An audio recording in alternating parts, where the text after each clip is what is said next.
We're here in the home of Paul Richard in Wakefield, Mass. Behind us is Paul's Wall of Fame. It really tells the amazing story of his career over 38 years. 38 years. Yeah. Wow, that's a long time. It is a very long time. Still going strong as the GM of New England Championship Wrestling, one of the great independent promotions here in the Northeast. And we had a show last night that I was happy to be at, and Paul officiated over that. So we're going to have a conversation about the life of Paul Richard, his career, ups, downs, left, rights, and what's going on today.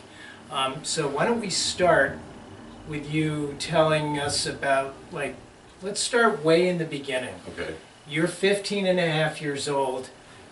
You meet Killer Kowalski, who everybody knows, I'm sure knows who that is, especially even the young kids, but legend in the business and legendary teacher of legends. Oh my God. So yeah. how did that start?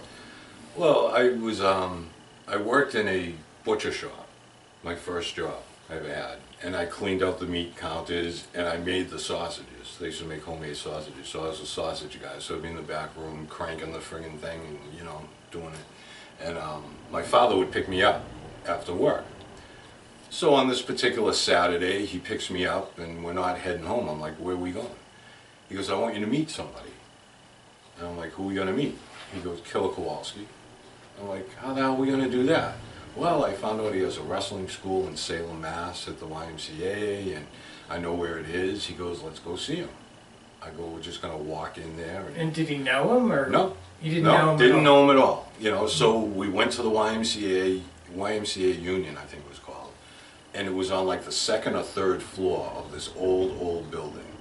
So you go up the creaky stairs, and you go inside and you take a left, and there was cartoon characters on the big head drawings of Yosemite Sam and all these Daffy Duck and all these things in this room, and a wrestling ring and chairs around the ring, and in the left corner was a little table and a chair, and there was Kowalski. So his students were in there, so my father walked in, he introduced himself, and Walter was very cordial. Nice to meet you, blah, blah, blah. This is my son, he wants to be a wrestler. I'm like, okay. So Kowalski's like, nice to meet you, blah, blah, blah. First thing he did is he grabbed me by the wrist with his giant hand, and he squeezed my wrist, and he goes, nope, you'll never weigh more than 150 pounds. You'll never gain weight, you can never be a wrestler. I'm like, yeah, all right. So he goes, but, and so we talked, and we kind of hit it off a little bit, and he was a photographer. A lot of people didn't know that, but Kowalski was a photographer. He would take the publicity pictures for his students, for his international championship wrestling shows that he'd run, and they'd sell the pictures at the show. And so I mentioned to him that I was a photographer. I worked for a newspaper, and I did all kinds of fires and accidents and shootings and things, and did all these pictures. And he's like, oh, he goes, well, you can come by with your camera and practice on the students while they're having little matches. You can, I'm like, oh, that's cool. So I went every Tuesday, Thursday, and Saturday. I'd take a bus. It would take me 45 minutes to get there on a bus, but I would take a bus and go to the school. So I got to know the students, and back then the students was a guy, Giant David, his name was. He's now in the movies. He's in a bunch of horror movies, like 6'11", giant guy. Never really made it in the wrestling, but he got into this stuff, and now he does the Comic-Con things and all this stuff. Jeff Costa was a student, Kevin Hughes, legendary Tom Burke. I'm sure you know who Tom Burke is. Yeah. He was there that day when I was there too, and so I got in the ring the first day that I was there in class, and Kowalski's like, let me grab you and do this. We'll have Tom take pictures, blah, blah, blah. So that's how that happened. And he took the pictures, and I'm doing my photography, and about a month into this, he says, get in the ring. I'm like, what do you mean? He goes, get in the ring. I'm like, you said I can't wrestle, why you want me to go in the ring? He goes, you're 6 feet tall and 120 pounds. He says, I can see you have an eye for wrestling the way you do your photography. He said, I'm going to teach you to be a referee. Like, I don't want to be a referee. I want to be a wrestler. God damn it. You're so goddamn young. He says, you'll make history. You'll be the youngest. They'll talk about you. You're my student. Blah, blah, blah, blah, blah, blah. This and that. So I'm like, all right. Took me 3 months to learn. And I was doing shows in 3 months. Right when I turned 16, I did my first show that's behind us. And You were getting paid at 16? yeah. Mm-hmm. Wow. Yeah. It was amazing. And my first show, I took a bump. My first match, you know. So I've been known for crazy bumps and chair shots and dropping on my head and all these things. When the other referees wouldn't want to get involved in crazy things, I'd be the one, I don't care, I'll do it, you know, which helped my career because I did these things and I could wrestle because I went to the school, you know, so I knew how to fall, I knew how to do all these things. So I had an advantage over the other referees who were just referees and just kind of were there. So, that's how it started. He just put me out there and away it went. You know, I worked for him for a while and then started to move up very quickly just because of the publicity of being so young and everything else. So it was great. I mean, Kowalski, and I'm going to say this, and I've never said this live on an interview before, Kowalski was a stickler about the dues and what you had to pay and this and that. As far as I know, I am the only student of Kowalski that he didn't take a penny from. He didn't charge me to train me, and nobody knows that. And he's passed on now, and you know, I said at one point I'll expose that because nobody knows it, and here we are. You know, he was special, special guy. He would pick me up at my house because I couldn't drive. You know, I didn't get my license till I was like 18. Every time we had a show, he'd drive from Stoneham to Lynn.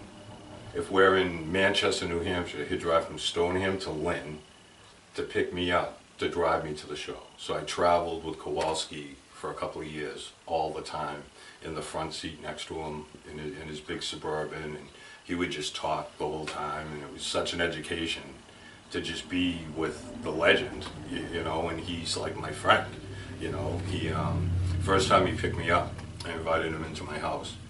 And my mother and my sister were home, and the minute he walked in the door, they ran into the kitchen. They were like, oh my God, you know, they were like afraid. It was funny. But none of this would happen without Walter. I mean, and I told him that for years and years, oh, don't worry, don't worry.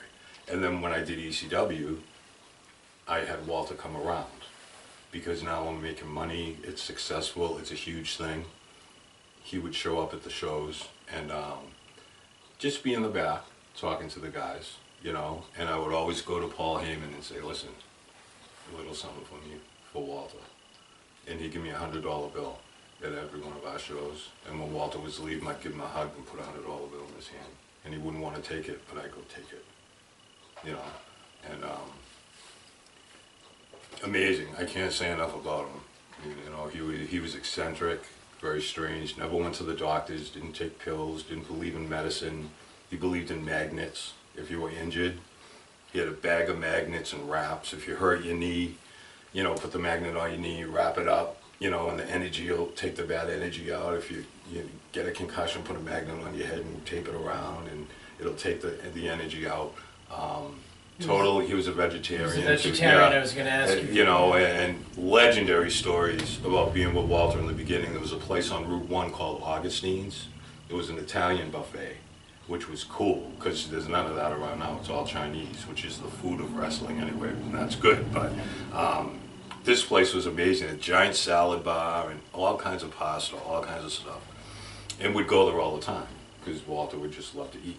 So he'd get a giant bowl of salad, and anywhere we went to eat, anybody would do anything for him.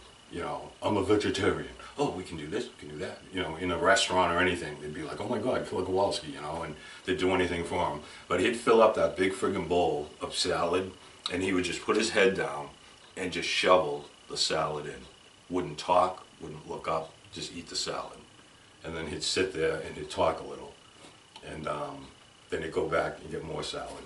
But he'd take us all, you know, on the way to a show if we were early, because he would have some of the students or wrestlers meet us at his place in Stoneham, and they had like a 10-spot visitor parking.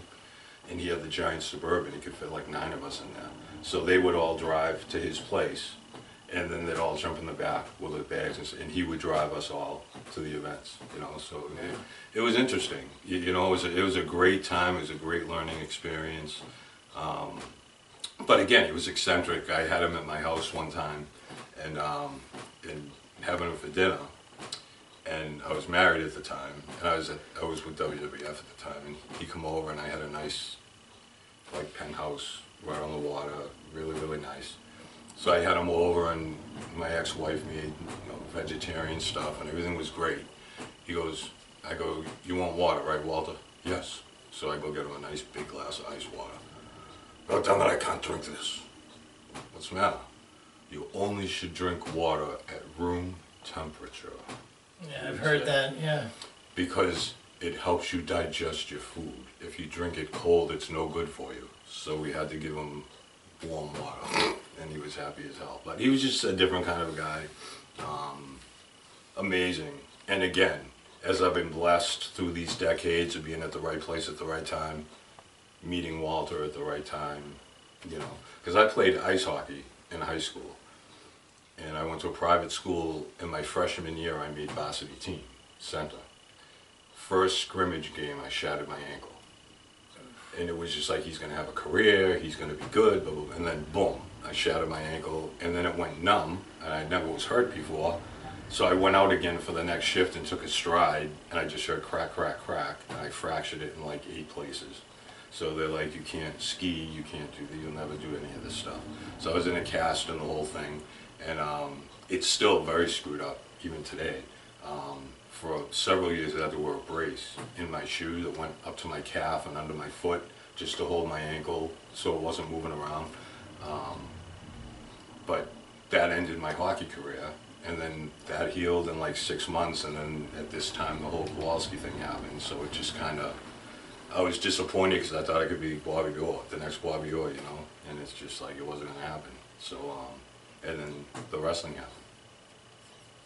And don't forget, your dad brought you there. That is like so important. Your dad, yeah.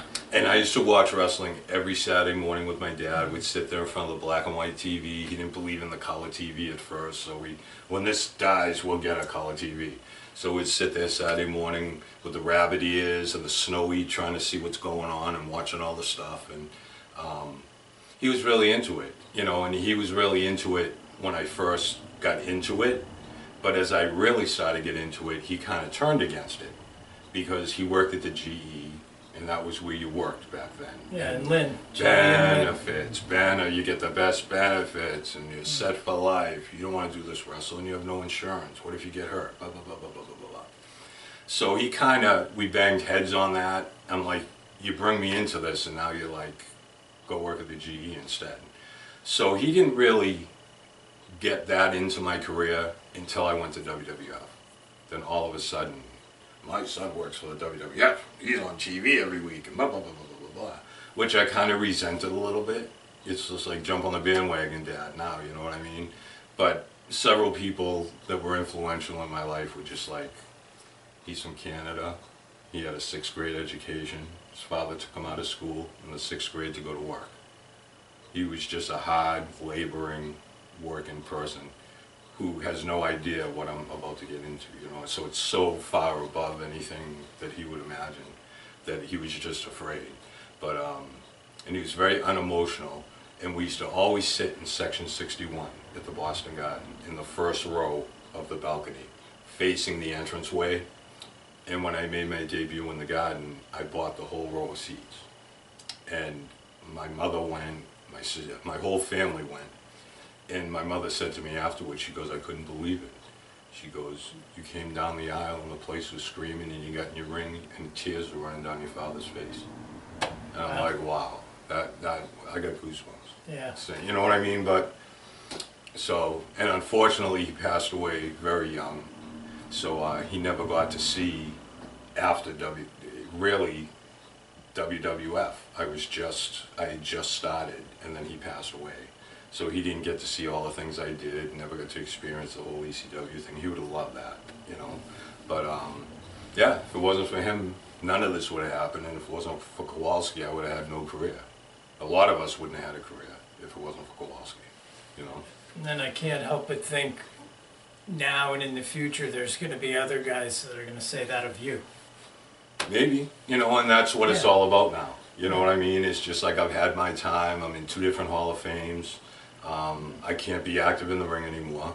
So now it's like giving back, you know, trying to help the young guys. And it's tough because when I was in the business and coming up, you could go anywhere. You could go to Florida, you could go to Texas, you could go to Memphis, you could go to 4 places in Canada, 5 places in Japan. There was all kinds of places you can go. And Kowalski had connections with everybody. So he would send people to Canada and do stuff like this. And fast forward to 38 years later, as Bo Douglas, who's the owner of the Belltime Club that I'm affiliated with, and I endorse the school, we have about probably 18 students, and it's just, they all have the dream, and they all think they're going to be able to make it, and it's just like, it's hard because you don't want to tell them on a scale of 1 to 10 you have like a -1 chance, because there's nowhere to go. You know, you either just go to Vince or you go to New Japan. There's no, you know, there's nothing, you know, the Ring of Honor and things like that, but it's just not like it was back in the day where you could virtually go anywhere, and you know, and that was what helped me, because I could go around. I worked with Vern Gagne in Minnesota when he was tied in with Savoldi, did a little bit with World Class when they were tied in with Savoldi. Met so many major names because of the Savoldi situation that we'll get into when we get to that point, but it's just, you're able to expose yourself and be seen, and it's not like that now, you know, and the people coming into wrestling today don't have the appreciation of what we did when I went through the school, when Bo Douglas went through the school, when Triple H went through the school, when Perry Saturn went through the school, when China went through the school, when it's just not, I don't see that as I saw it back then. You know, Matt Bloom, you know, who now works for Vince at the training center, he's a head trainer at the Performance Center. Kowalski guy, you know, so it's just like a handful of us, and that's really it. Maybe 6 or 7 of us ever really made it to the big time. At that time, when you could make it to the big time. And the students back then were bigger, you know, and looked more like wrestlers. A lot of the students now are skinny or small, and, you know, they don't want to work out. You know, you can't come to wrestling school and not work out. You know, you have to work out and build yourself. But it's just like people today, they just don't seem to get it. You know what I mean? And it's frustrating, but it is what it is. Okay. Let's do a check. This is awesome.